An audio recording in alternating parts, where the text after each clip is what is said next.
Painted painless learning આપણે 4 પ્રકારો છે બરાબર. એમાં આપણે પેલું બચત ખાતું, બીજું ચાલુ ખાતું, રિકરિંગ ખાતું અને બાંધી મુદતનું ખાતું. એટલે આપણે ફિક્સ ડિપોઝિટ આપણે જોવા મળે છે. Okay,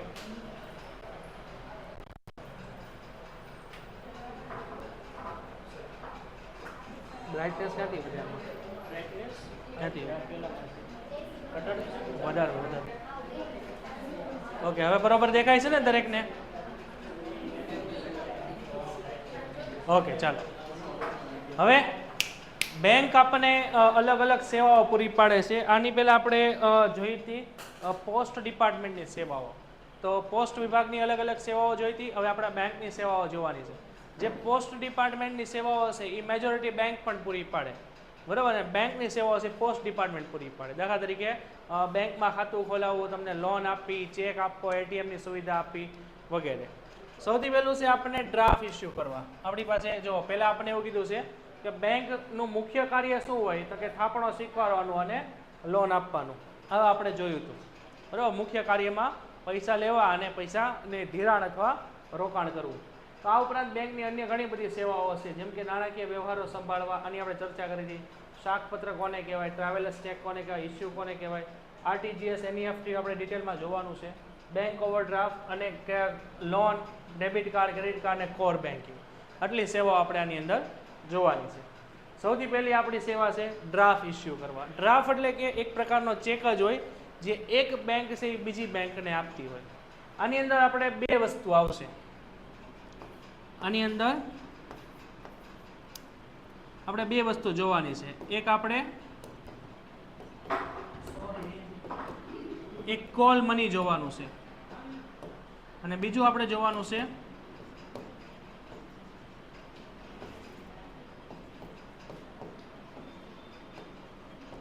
call money rate. આની આપણે અગાઉ ચર્ચા કરી હતી, તમને ખ્યાલ હોય તો. કોલ મની અને કોલ મની રેટ કોને કહેવાય? કોલ મની જ્યારે એક બેંક બીજી બેંકને જે નાણાં આપે ટૂંકા ગાળા માટે ઉછીના, એને કોલ મની કહેવાય. અને એના ઉપર જે વ્યાજ ચૂકવવાનો હોય એને કોલ મની કહેવાય. આનું આપણે એક્ઝામ્પલ જોયું હતું, હા કે ના?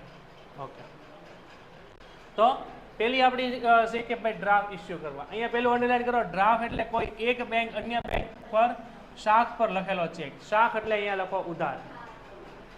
અહીંયા જ્યારે એક બેંક કોઈ બીજી બેંકને ઉછીના નાણાં આપે છે એને આપણે શાખ કહેશું. શાખ એટલે કે અહીંયા ઉધાર, બરાબર. કે ભાઈ ડ્રાફ્ટમાં વ્યક્તિના નામનો ઉલ્લેખ હોય છે અને તે વ્યક્તિના નાણાંની ચૂકવણીનો હુકમ આપવામાં આવે છે અને ગ્રાહક પાસેથી પૂરતું અવેજ મેળવ્યા બાદ ડ્રાફ્ટના આદેશ અનુસાર વ્યક્તિને નક્કી કરેલી રકમ ચૂકવી આપવામાં આવે છે.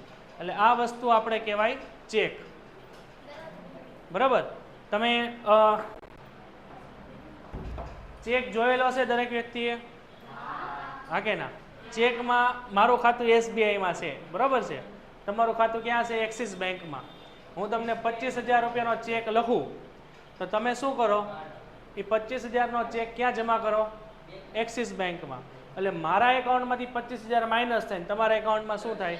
25,000 જમા થાય. તો એ આપણો ડ્રાફ્ટ. ડ્રાફ્ટ એટલે કૌંસમાં લખજો ચેક.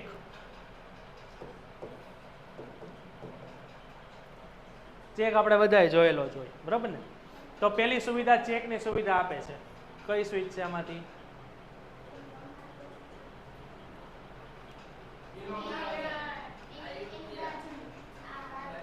હા છે, હા. ઓકે, તો સૌથી પહેલી સુવિધા કઈ આપે છે આપણને? ચેકની સુવિધા, જેનાથી તમે તમારા પૈસા છે એ સામેવાળા વ્યક્તિના ખાતામાં મોકલી શકો. ઓકે, તો આની અંદર શું કરવાનું હોય કે ભાઈ ચેક બે પ્રકારના હોય, બરાબર. એક આપણી પાસે બેરર ચેક હોય. એક તો લખાતું નથી આમાં. ક્યાં છે પેન? આનથી નથી લખાતું. એક મિનિટ ઉભા રહી, હું પેન લેતો.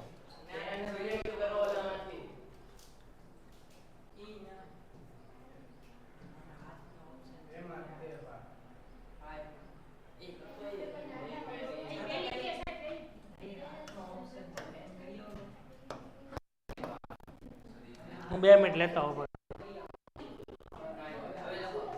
નો લખાય ભાઈ, તોય 2 મિનિટ ઉપર ધ્યાન રાખો. અહીંયા શું? હવે આપણી પાસે આપણી પાસે બે પ્રકારના ચેક હોય, ધ્યાન રાખજો. સૌથી પહેલા આપણી પાસે છે બેરર ચેક. સૌથી પહેલા આપણી પાસે બેરર ચેક હોય.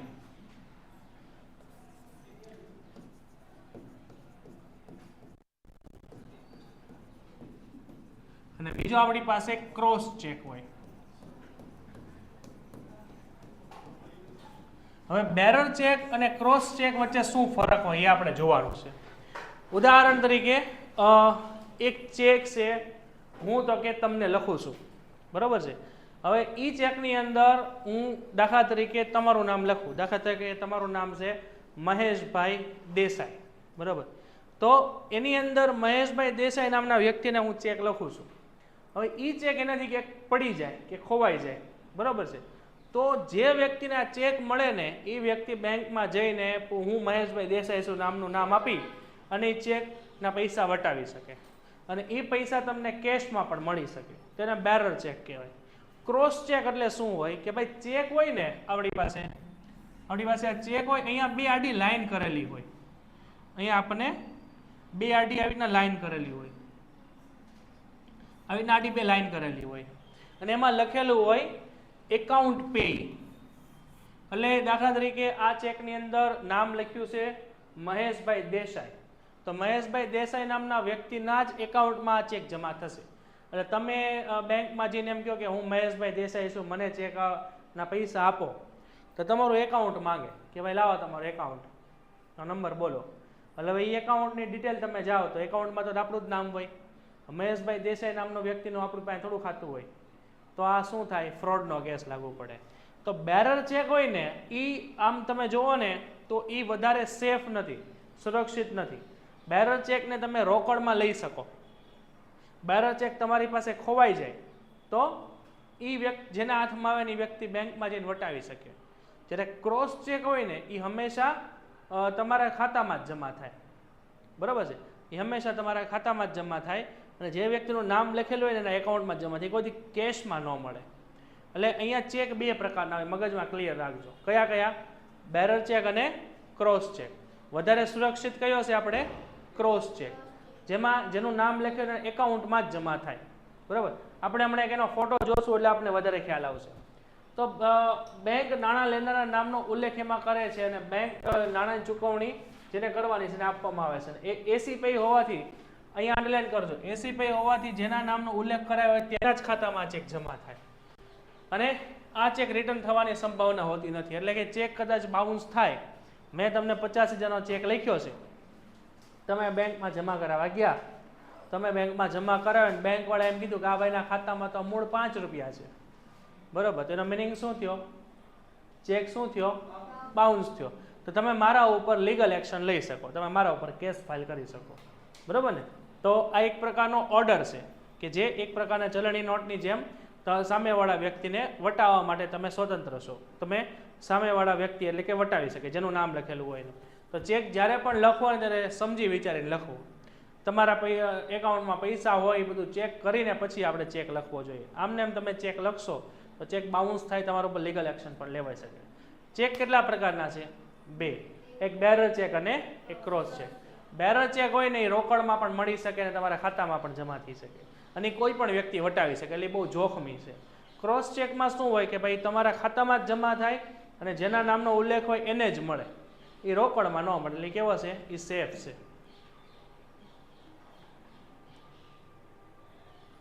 ઓકે, બોર્ડ ઉપરના અક્ષરો દેખાતા નથી.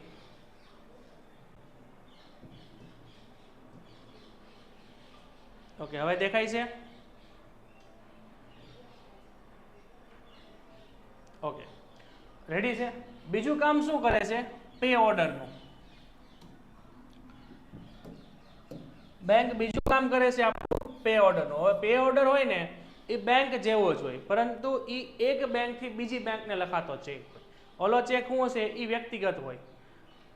બેંક ડ્રાફ્ટ જેવી અન્ય સેવાઓ પણ આપે છે, જેમાંથી એક બેંકર્સ ચેક છે. બેંકે સ્વીકારેલ રકમના બદલામાં જે ચેક આપે છે એને પે ઓર્ડર કહેવાય. હવે જો બેંક અને પે ઓર્ડર વચ્ચે શું ફરક છે?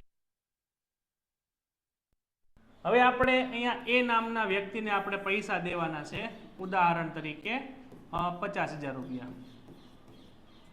50,000ની આ વ્યક્તિ પાસેથી આપણે ખરીદી કરવાની છે, બરાબર છે. હવે આ વ્યક્તિ પાસેથી તમે અહીંયા ખરીદી કરો છો કેવી, તો કે ઉધાર, બરાબર છે. આ ખરીદી કોણ કરે છે? બી નામનો વ્યક્તિ. અને બી નામનો વ્યક્તિ આ ખરીદીના બદલામાં શું આપે છે? એક ચેક આપે છે. ચેક કેટલા રૂપિયાનો છે? 50,000 રૂપિયાનો છે. સમજાણું? અહીંયા એ નામના વ્યક્તિ પાસેથી તમે ઉધાર માલ ખરીદો છો, પછી તમે શું કરો છો કે ભાઈ હું 5 દિવસ પછી આ ચેક તમે ડિપોઝિટ કરાવજો કે 10 દિવસ પછી કરાવજો, બરાબર. એટલે 5 દિવસ માટે 10 દિવસ માટે તમે માલ ઉધાર ખરીદ્યો અને 10 દિવસ પછી આ વ્યક્તિ બેંકમાં, તમે ચેક તો આપી દીધો, 10 દિવસ પછી વ્યક્તિ બેંકમાં જમા કરવા જાય છે, તમારા એકાઉન્ટમાં પૈસા ન હોય તો આ ચેક શું થાય? બાઉન્સ થાય. એટલે એનો મિનિંગ શું થયો કે ભાઈ તમે એની પાસેથી વસ્તુ લઈ લીધી અને પછી એને પૈસા આપ્યા નહીં, તો આ ફ્રોડ થયો કહેવાય કે નહીં? તો ચેક તો ગમે એ લખી શકે ને ગમે એટલા લખી શકે.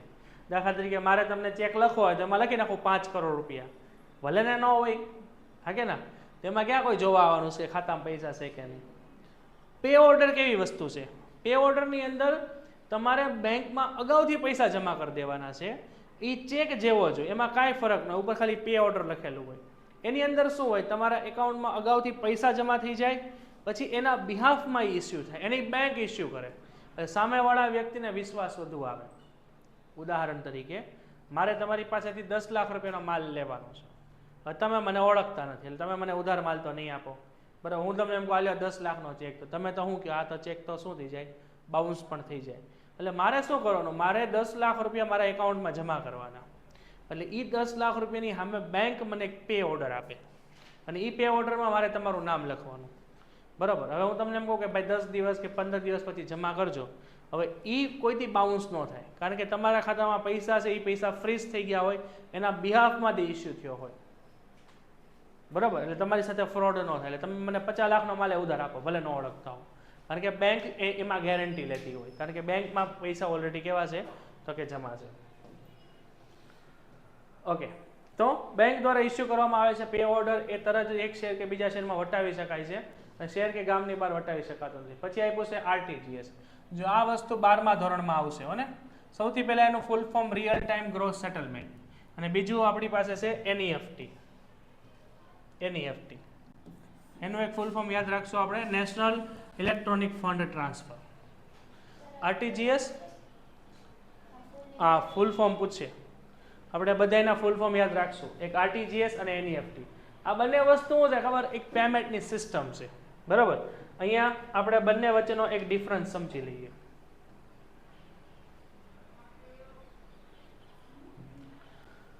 હવે આની અંદર સૌથી પહેલા આરટીજીએસ અને બીજું એનઈએફટી. હવે આરટીજીએસ નો ફૂલ ફોર્મ શું થશે? રિયલ ટાઈમ ગ્રોસ સેટલમેન્ટ, અને એનઈએફટી નો નેશનલ ઇલેક્ટ્રોનિક ફંડ ટ્રાન્સફર. પહેલાના બેનું ફૂલ ફોર્મ યાદ રાખો. હવે બંને વસ્તુ છે ને એ તમે બેંકમાંથી પણ કરી શકો અને બંને વસ્તુ તમે ઓનલાઈન પણ કરી શકો. તમારી પાસે નેટ બેન્કિંગ હોય તો આરટીજીએસ એનઈએફટી બંને કરી શકો, અને તમારી પાસે નેટ બેન્કિંગ ન હોય તો બેંકમાં બંનેના ફોર્મ આવે, એ ફોર્મ દ્વારા પણ તમે પૈસા કોઈને મોકલી શકો. બંને વચ્ચે ફરક શું છે કે જ્યારે તમારે ઓછામાં ઓછો 1 રૂપિયો થી વધુમાં વધુ 2 લાખ રૂપિયા સુધીનું પેમેન્ટ આપવું હોય ને, ઓછામાં ઓછું 1 રૂપિયાથી લઈને વધુમાં વધુ 2 લાખ રૂપિયા સુધીનું. અને આરટીજીએસ એટલે શું થશે કે તમારે 2 લાખ રૂપિયા કે તેથી વધુનું પેમેન્ટ આપવું હોય તો આરટીજીએસ કરવાનું. આટલું સમજાય? બરાબર છે. હવે આરટીજીએસ શું છે કે ભાઈ એ રિયલ ટાઈમ ગ્રોસ સેટલમેન્ટ છે. જેવા તમે અહીંથી પૈસા જમા કરો ને સામેવાળા વ્યક્તિના ખાતામાં ઓન ધ સ્પોટ જમા થાય. એનઈએફટી શું છે? એ એક પ્રકારનો ફંડ ટ્રાન્સફર છે જે એક બલ્કની રીતે સામેવાળા વ્યક્તિને આવતું હોય. તમારા જે સ્કોલરશિપ તમને મળે છે, તમને જે ગવર્મેન્ટની સહાય મળે છે, આ બધી વસ્તુઓ એનઈએફટી દ્વારા મળતી હોય, કારણ કે એના ટ્રાન્ઝેક્શન કેવા હોય? નાના એવા હોય, બરાબર. બંનેનો ફૂલ ફોર્મ અને બંનેની લિમિટેશન. એનઈએફટીનું શું હોય? 1 રૂપિયાથી 2 લાખ, અને 2 લાખથી વધુ હોય તો આરટીજીએસ. પેન્ટેડ એપ્લિકેશન ધોરણ 6 થી 12ના વિદ્યાર્થીઓ માટે અપડેટ થઈ ચૂકી છે.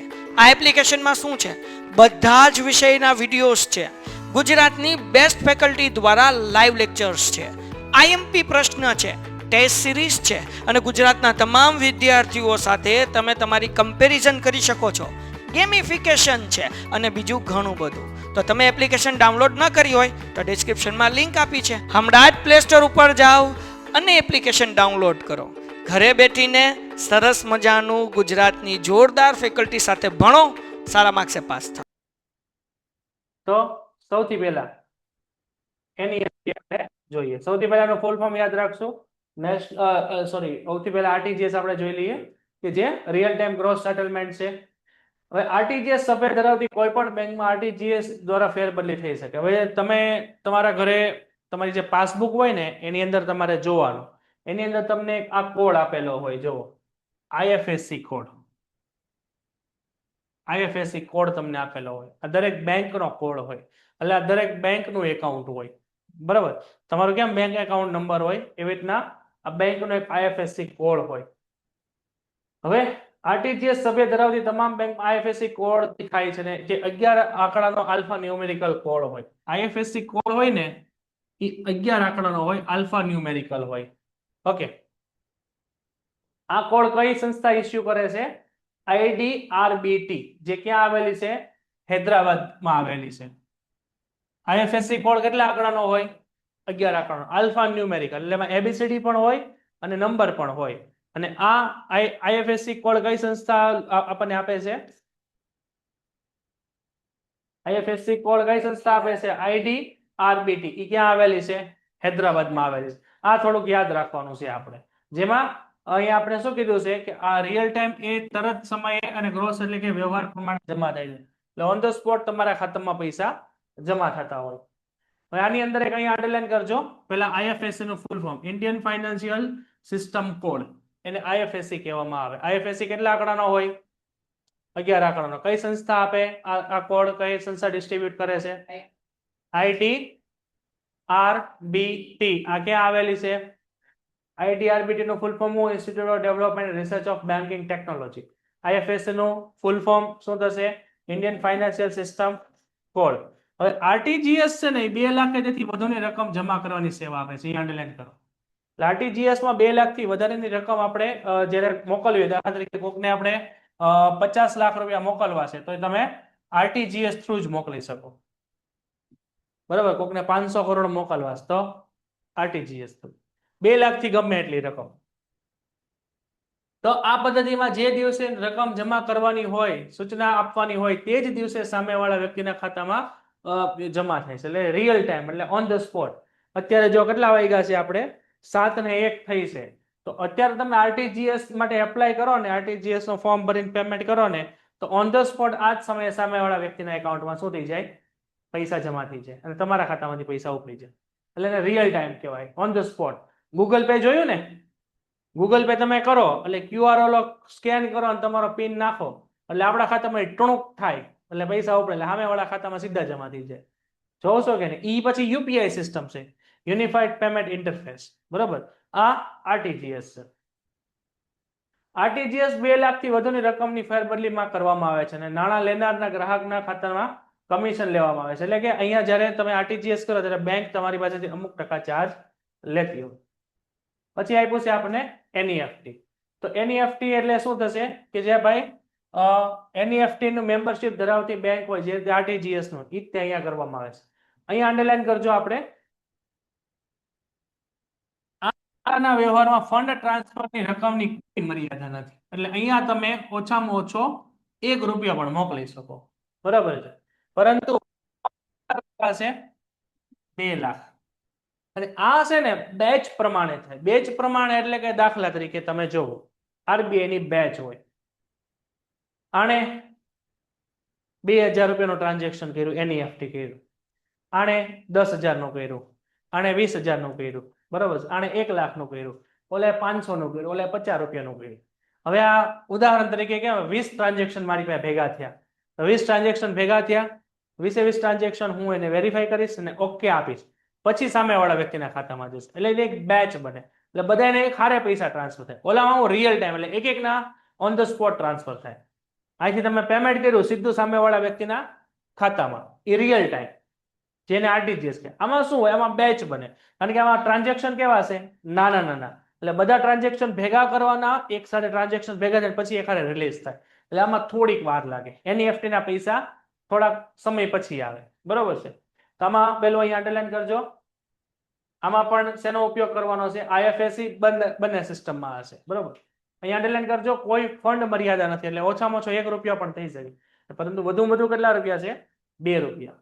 આ પ્રક્રિયા છે ને બેચ દ્વારા, જે આરબીઆઈ ની એક બેચ હોય, એટલે કે એક પેલા શું કરવામાં આવે, બધા ટ્રાન્ઝેક્શન ભેગા કરવામાં આવે, પછી બધા ટ્રાન્ઝેક્શન ભેગા થઈ જાય, દાખલા તરીકે 100 ટ્રાન્ઝેક્શન ભેગા થયા, પછી 100 નું એક હારે ઓકે આપી દે, એટલે શું કહેવાય એનું, દર કલાકની બેન્ચમાં આ પ્રકારના વ્યવહાર કરવામાં આવે છે.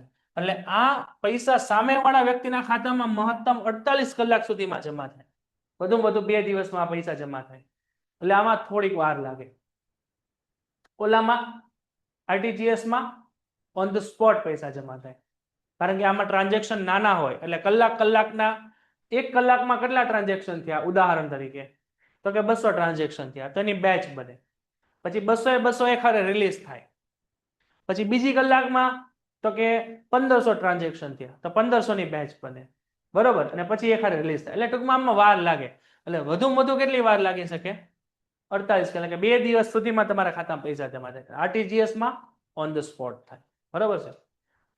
હવે અહીં ટ્રાન્ઝેક્શન ડીએનએસ એટલે કે ડિફરન્સ નેટ સેટલમેન્ટ પદ્ધતિથી બેચ વાઇઝ સેટલ કરવામાં આવે છે, એટલે કે અલગ અલગ બેચો બનાવવામાં આવે, કલાકની બેચ, બરોબર. બેચમાં એક મેસેજમાં વધુમાં વધુ 10 ટ્રાન્ઝેક્શન હોય છે, એટલે કે એક જગ્યાએથી વધુમાં વધુ 10 એનઈએફટી કરવામાં આવે એક જ ટ્રાન્ઝેક્શનમાંથી. દાખલા તરીકે મારે 10 લોકોને પૈસા મોકલવા છે, મારે દાખલા તરીકે 25 લોકોને પૈસા મોકલવા છે, તો એક સાથે હું 10 લોકોના ટ્રાન્ઝેક્શન કરી શકું, પછી થોડોક સમય થાય પછી પાછા 10 કરી શકું, એટલે એક હારે 25 ન મોકલી શકું, બરોબર ને. એટલે આ એક આપણી લિમિટ છે. પછી આપ્યું છે આપણને આઈએફએસસી કોડ. પેલા આઈએફએસસી કોડ કેટલા આંકડાનો હોય મને કહો, 11 આંકડાનો, આલ્ફા ન્યુમેરિકલ કોડ. આ આઈએફએસસી કોડ કઈ સંસ્થા બનાવે, આઈડીઆરબીટી. આ સંસ્થા ક્યાં આવેલી, હૈદરાબાદમાં. ઓકે, હવે આ વસ્તુ અહીંયા આપેલી જ છે. આ 11 આંકડાનો ડિજિટલ કોડ હોય, આલ્ફા ન્યુમેરિકલ કોડ હોય. તમારે એનઈએફટી કરવું હોય કે તમારે આરટીજીએસ કરવું હોય, આ કોડ તમારી પાસે જોવે. આ પદ્ધતિમાં નાણાં મોકલનાર ગ્રાહક પાસેથી કમિશન લેવામાં આવે છે, પરંતુ ઇનવર્ડ એનઈએફટી એટલે કે નાણાં લેનાર લાભાર્થી પાસેથી કોઈ કમિશન લેવામાં આવતું નથી. એટલે અહીંયા જે વ્યક્તિ નાણાં મોકલે એને શું કરવાનું,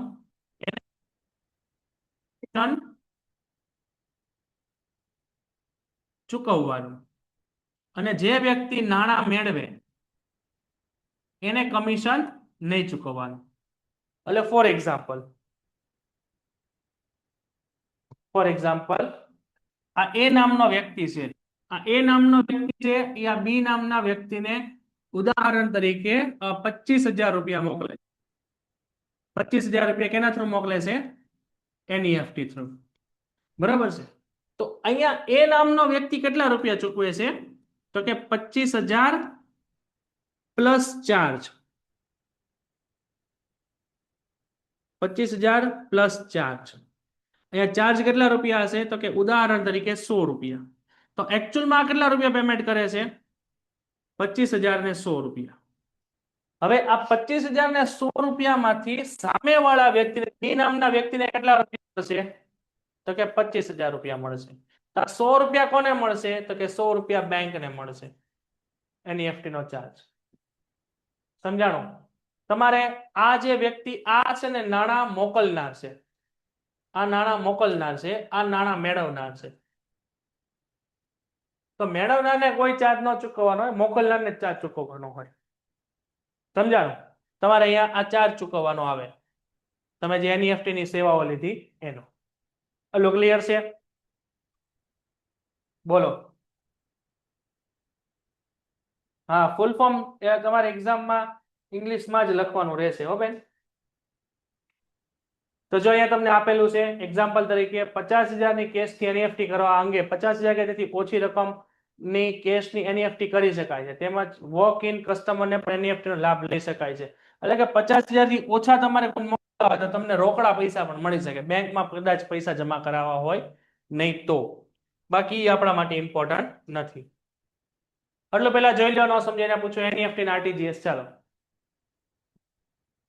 બોર્ડ પ્રમાણ અક્ષરો દેખાતા નથી. બોર્ડ પ્રમાણ બોર્ડ અક્ષરો દેખાતા નથી. ઓકે, અક્ષર આપણે થોડાક મોટા કાઢીએ. બોર્ડ તો બરોબર દેખાય છે ને ભાઈ?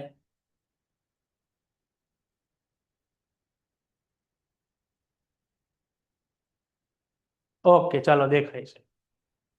એનઈએફટી અને આરટીજીએસ સમજાણું ભાઈ દરેક વિદ્યાર્થીને?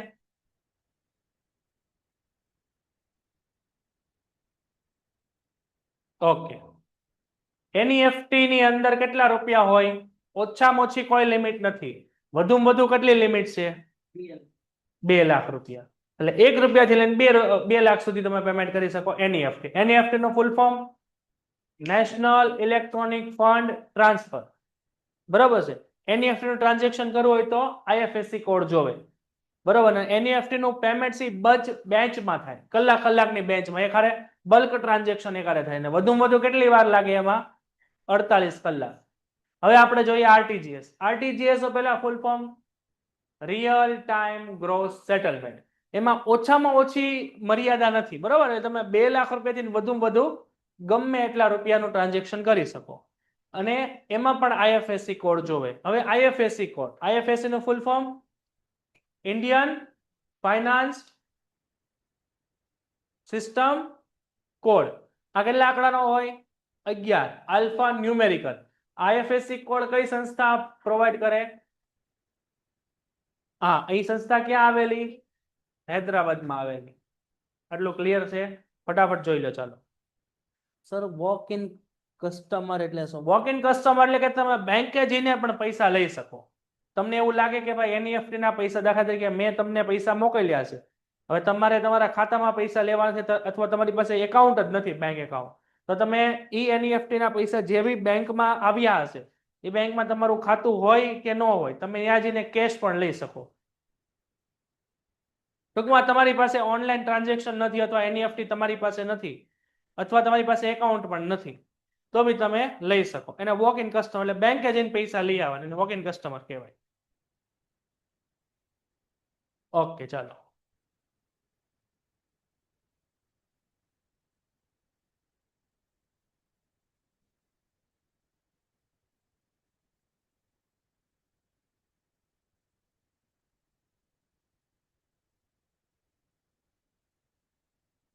રેડી છે એટલું? પછી આપણી પાંચમી સુવિધા છે બેંક ઓવરડ્રાફ્ટ. હવે જુઓ, આપણી પાસે બે વસ્તુ છે. આપણી પાસે બે વસ્તુ છે. એક આપણી પાસે છે ઓવરડ્રાફ્ટ અને બીજું છે આપણી પાસે લોન. તો જ્યારે તમારે ટૂંકા ગાળા માટે નાણાં ઉછીના લેવા હોય તો તમારે ઓવરડ્રાફ્ટની જરૂર પડે. તમારે ઓવરડ્રાફ્ટ સ્વરૂપે પૈસા લેવાના બેંક પાસે. જ્યારે તમારે લાંબા ગાળા માટે નાણાં ઉછીના લેવાના હોય તો તમારે લોન લેવી પડે. આ બંને વસ્તુની અંદર તમારે અમુક પ્રકારની સિક્યોરિટી ગીરવે મૂકવી પડે. તમે બેંકે જાઓ અને બેંકે એમ જેમ કહો કે ભાઈ મને 10 લાખની લોન આપો, તો તમારું મોઢું જોઈને આપે લોન? એ હું કે સિવિલ ચેક કરાવો, પછી તમે 10 લાખની પ્રોપર્ટી, 10 લાખની લોન જોતીશ ને તેની સામે કંઈક 12-15 લાખ રૂપિયાની પ્રોપર્ટી, એટલે તમારે ઘરના કાગળિયા અથવા ગાડી અથવા સોનું કંઈક ગીરવે મૂકો, બરાબર ને? પછી તમને લોન આપે. તો આની અંદર બી તમારે વસ્તુ ગીરવે મૂકવાની છે, આની અંદર બી ગીરવે મૂકવાની. બે વચ્ચે ખાલી ફરક કેટલો છે? આ ટૂંકા ગાળા માટે છે, આ લાંબા ગાળા માટે છે. એટલું ક્લિયર છે? ઓકે. હવે સૌથી પહેલું છે બેંક ઓવરડ્રાફ્ટ. તો વેપારી બેંકમાં ચાલુ ખાતું ધરાવે છે, આ બધાને ખબર હોય. વેપારીનું ખાતું બેંકમાં કયું હોય? ચાલુ ખાતું હોય. તો અહીંયા સામાન્ય વ્યક્તિનું કયું ખાતું હોય?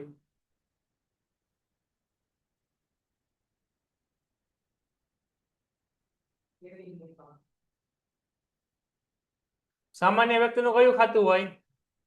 તો કે બચત ખાતું હોય. આ તો ખબર જ છે આપણને, અગાઉ આપણે જોઈ ગયા છીએ. તો આ ચાલુ ખાતામાં રહેલી જમા રકમ કરતા વધારે રકમ ઉપાડવાની સુવિધાને ઓવરડ્રાફ્ટ કહેવાય. અહીંયા અંડરલાઈન કરો, ચાલુ ખાતામાં રહેલી જમા રકમ કરતા વધારે રકમ ઉપાડવાની. આ ક્રેડિટ કાર્ડ જેવું કામ છે. ક્રેડિટ કાર્ડમાં આપણે કેમ શું હોય કે ભાઈ આપણા ખાતામાં 20,000 રૂપિયા પડ્યા છે, બરોબર છે, અને આપણે કોઈને 50,000 નું પેમેન્ટ ચૂકવવાનું છે, તો આપણે શું કરશું?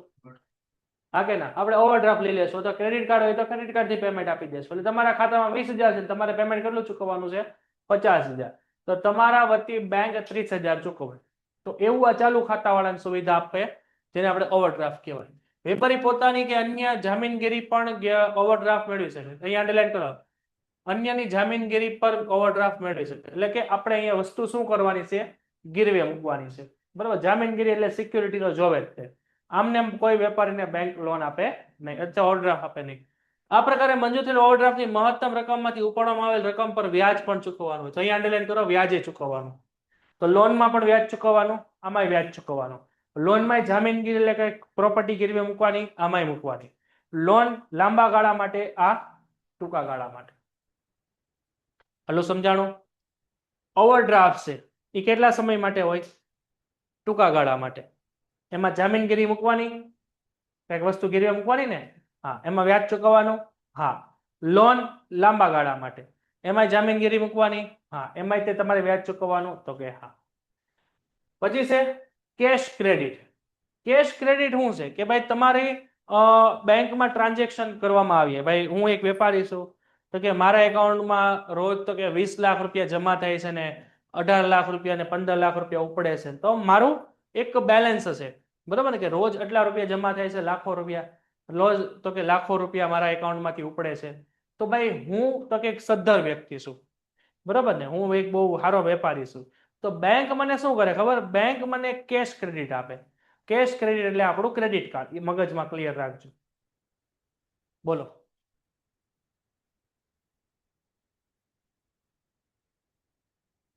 તો એ ગીરવે મૂકેલી વસ્તુ બેંક વેચીને પોતાના પૈસા રિકવર કરે. મકાને વેચી નાખે. હા, આ કેશ ક્રેડિટ છે. અત્યારે ક્રેડિટ કાર્ડ સામાન્ય વ્યક્તિ પાસે તમને જોવા મળે. તો પહેલાના સમયમાં ક્રેડિટ કાર્ડ માત્ર વેપારીઓને જ આપવામાં આવતા. અત્યારે બધા પાસે ક્રેડિટ કાર્ડ છે, બરાબર.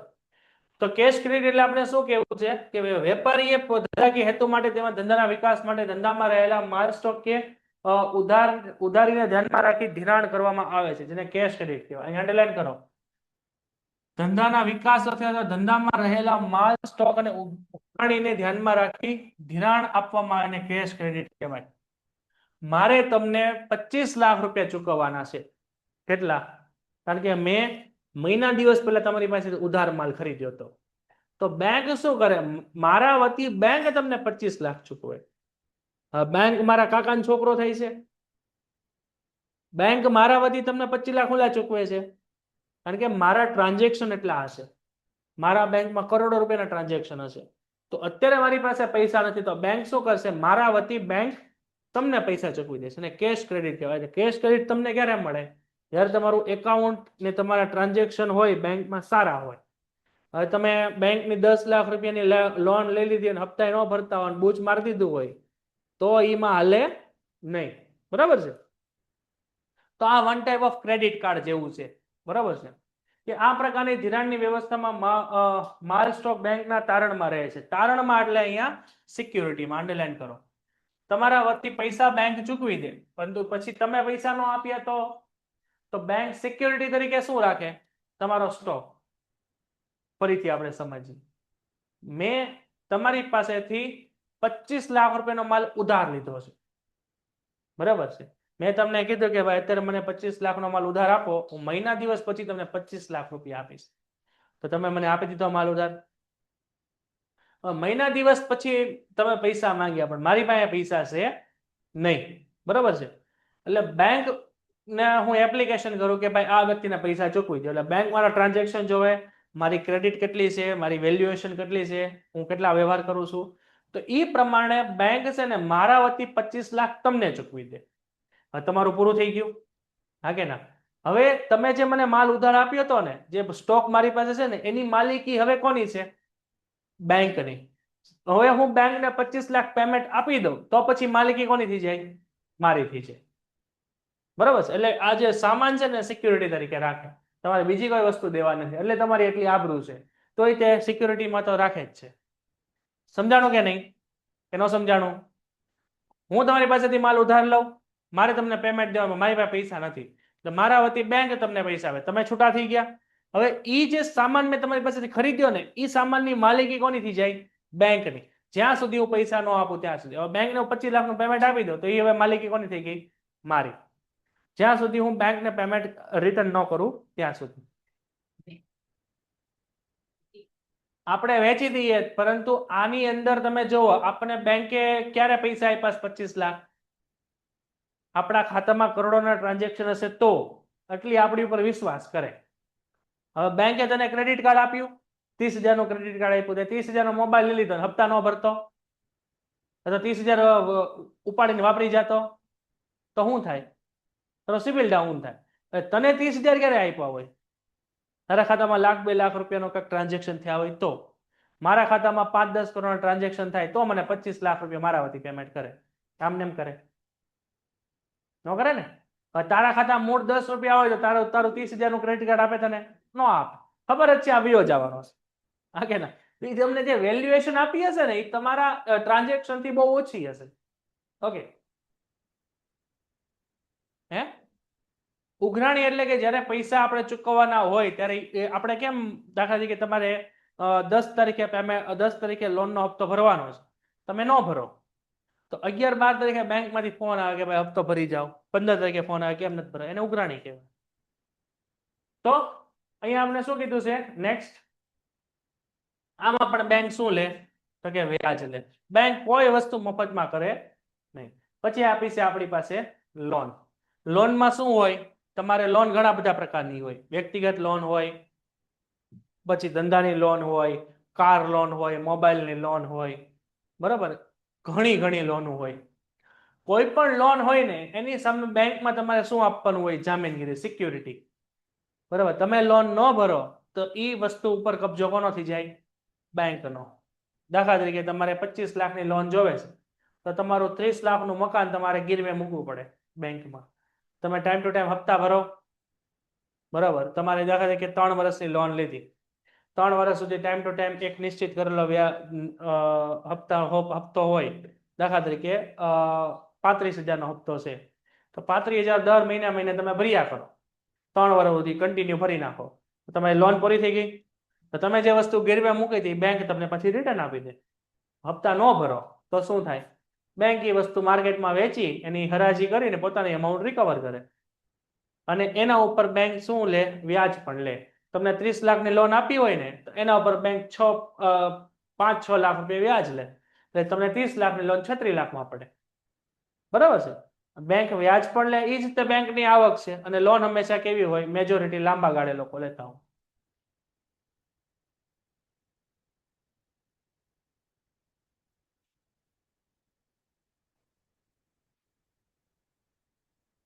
તમે બેંક પાસેથી લોન લીધી, પણ સામે મકાન તો ગીરવે મૂક્યું ને, એ મકાન તમે વેચી ન શકો. હા, દાખલા તરીકે તમે લોન લીધી, 30 લાખ રૂપિયાની, મકાન ગીરવે મૂક્યું, 30 લાખ રૂપિયા આવ્યા. હવે તમને એમ થાય કે હવે મારે 30 લાખ રૂપિયા નથી જોતા, પાછી રિટર્ન કરી દેવાની છે. તો એ 30 લાખ રૂપિયા રિટર્ન કરી દો, એના ઉપર પેનલ્ટી આવે, દંડ આવે, એ ભરવાનો, દંડ ભરવાનો, જે તે વ્યાજ નક્કી કરે એ નક્કી કરવાનો, અમુક ચાર્જીસ પે કરવાના. તો પછી તમારે 30 લાખ રૂપિયાની સામે તમારે 50-60 હજાર રૂપિયાનો ખર્ચો થાય, બાકી લોન પૂરી થઈ જાય. હા, બોલો.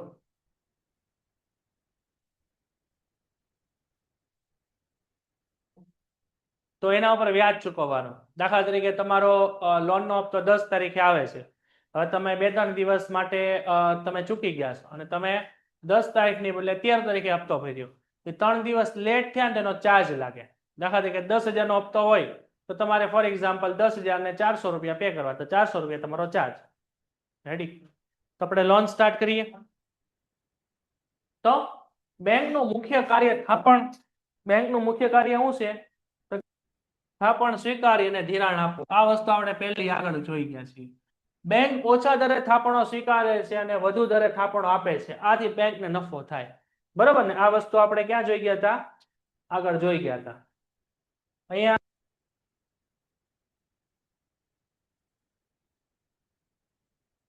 અહીંયા એ નામનો વ્યક્તિ છે. એ નામનો વ્યક્તિ છે. એ નામના વ્યક્તિએ બેંકમાં કેટલા રૂપિયા જમા કર્યા? તો કે 10 લાખ રૂપિયા. બરાબર છે? બેંક શું કરે? આ 10 લાખ રૂપિયા બેંક શું કરે?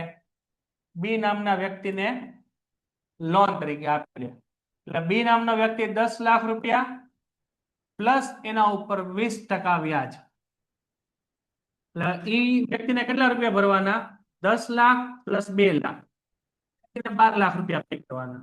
એટલે 12 લાખ રૂપિયા એ વ્યક્તિ કોને આપે? 12 લાખ રૂપિયા આવ્યા. બેંક શું કરે? આજે આની અંદર જે 20% નફો મળ્યો ને એમાંથી અમુક ટકા તમને વ્યાજ આપે. હવે દાખલા તરીકે આપણે માની લઈએ કે 5% તમને વ્યાજ આપે. બરોબર છે? તો આ 20% બેંકને શું થઈ? આવક થઈ. એમાંથી 5% તમને વ્યાજ આપ્યું એટલે બેંકને શું થઈ? જાવક થઈ. તો બેંકને નફો કેટલો મળ્યો? નફો મળ્યો 15%. તો આ બેંકનો નફો. બેંક કામ કરે. તમારી પાસેથી ઓછા વ્યાજે પૈસા લે અને સામેવાળાને વધુ વ્યાજે પૈસા આપે.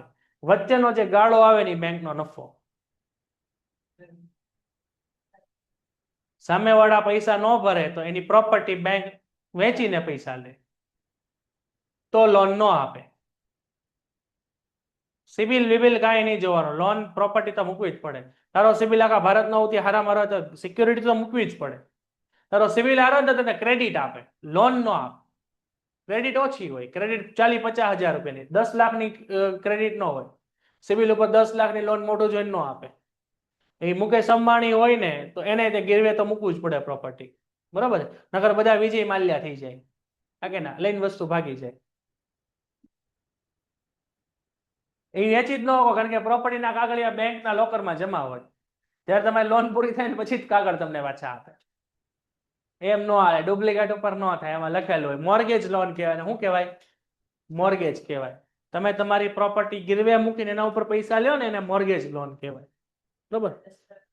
નો બને એવું કાંઈ ખોટી મગજ ન ફેરવતું. તો બેંક કઈ રીતે કામ કરે? બેંક ઓછા દરે થાપણો સ્વીકારે અને આપે. એટલો તમારી પાસેથી 5% સ્વીકારે ને સામેવાળાને 20% આપે. વધારાનો જે ગાળો હોય બેંકનો શું થઈ જાય? નફો થઈ જાય. તો બેંક વેપારી પાસેથી અલગ અલગ ધિરાણ આપે છે. અલગ અલગ ધિરાણ એટલે અલગ અલગ પ્રકારની લોન હોય. બરાબર? એ કાર લોન હોય, એ હાઉસ લોન હોય, પર્સનલ લોન હોય કે વોટેવર. બધામાં વ્યાજનો દર પાછો કેવો હોય? અલગ અલગ હોય. તમે એજ્યુકેશન લોન લ્યો તો વ્યાજનો દર ઓછો હોય. તમે પર્સનલ લોન લ્યો તો વ્યાજનો દર વધુ હોય. બરાબર? મકાનની ઉપર લોન લ્યો તો વ્યાજનો દર થોડોક ઓછો હોય. બરાબર? કાર લોન લ્યો તો એમાં વ્યાજનો દર વધુ હોય. જે વસ્તુ સુખ સુવિધા વાળી હોય ને એમાં વ્યાજનો દર વધુ હોય. જે વસ્તુ જરૂરિયાત વાળી હોય ને એમાં વ્યાજનો દર ઓછો હોય. એટલું મગજમાં ક્લિયર થયું? કાર સુખ સુવિધા વાળી હોય ને એ સુખ સુવિધામાં, જરૂરિયાતમાં ન આવે. મકાન જરૂરિયાતમાં આવે. એજ્યુકેશન લોન જરૂરિયાતમાં આવે. એ ડિપેન્ડ કરે બેંક ઉપર. એ અલગ અલગ હોય. Hello clear? તો આ રીતે વેપારી કે બેંકની વિવિધ જરૂરિયાતો જેવી કે મકાનની ખરીદી કરવી, ફર્નિચર ખરીદવું, મકાન રિપેર કરાવવું, વાહન ખરીદવું, ધંધાનો વિકાસ, આ બધા માટે લોન આપવામાં આવતી. અને આ ધિરાણ લાંબા ગાળાનું હોય. અહીંયા રાઉન્ડ મારો. આ લાંબા ગાળા માટેનું હોય. મેં તમને અગાઉ કીધું હતું. અહીંયા રાઉન્ડ કરો. આ લાંબા ગાળાનું હોય. લોન હંમેશા લાંબા ગાળા માટે હોય. ઓવરડ્રાફ્ટ કેવો હોય? ટૂંકા ગાળા માટે. લોન અને ઓવરડ્રાફ્ટ બંનેમાં તમારે કોઈ પણ પ્રોપર્ટી ગીરવે મૂકવી પડે, જામીનગીરી આપવી પડે. અને બધું બંને ઉપર શું હોય? વ્યાજ હોય. બરાબર છે? અને નક્કી કરેલા હપ્તે અથવા એક સાથે રકમ ચૂકવવાની હોય તો આપણે હપ્તે હપ્તે રકમ ચૂકવશું. બરાબર ને? બેંકને આ રીતે આપેલી લોનના નાણાં પરત આવે માટે સ્થાવર મિલકતો જામીનગીરી મૂકવાની. અહીંયા અંડરલાઈન કરો. સ્થાવર મિલકતો જામીનગીરીમાં મૂકવાની. સ્થાવર મિલકતો કોને કહેવાય? દાખલા તરીકે દાખલા તરીકે તમારું મકાન છે, પછી દાખલા તરીકે તમારી કાર છે, બરાબર, તમારું ગોલ્ડ છે, બરાબર, એને સ્થાવર મિલકતો કહેવાય. સોરી, મકાન નો આવે, બરાબર, મકાન જંગમ મિલકતમાં આવે. સ્થાવર મિલકત અને જંગમ મિલકત બંને અલગ અલગ આવે. 12મા ધોરણમાં ઇન ડિટેલમાં આવશે. તો ટૂંકમાં અહીંયા તમારે લોન લ્યો ત્યારે તમારે શું ચૂકવવું પડે? જામીનગીરી ચૂકવવી પડે, એના ઉપર વ્યાજ ચૂકવવું પડે, અને હપ્તે હપ્તે ભરવા અથવા એક સાથે ભરવા પડે, અને આ લાંબા ગાળા માટે લોન હોય. ઓકે, તો આવી લોનની ચૂકવણી લોન આપતી વખતે નક્કી કરેલી શરતો અનુસાર ભરવાની હોય. દર 10 દિવસે તમારે હપ્તો આવે, દર 10 તારીખે હપ્તો આવે, દર પહેલી હપ્તો આવે, વગેરે વગેરે. તો અહીંયા આપણા બેંકના બધા કાર્યો પૂરા થાય છે. એટલું જોઈ લેવાનું, સમજાઈને પૂછો. પેન્ટેડ એપ્લિકેશન ધોરણ 6 થી 12ના વિદ્યાર્થીઓ માટે અપડેટ થઈ ચૂકી છે.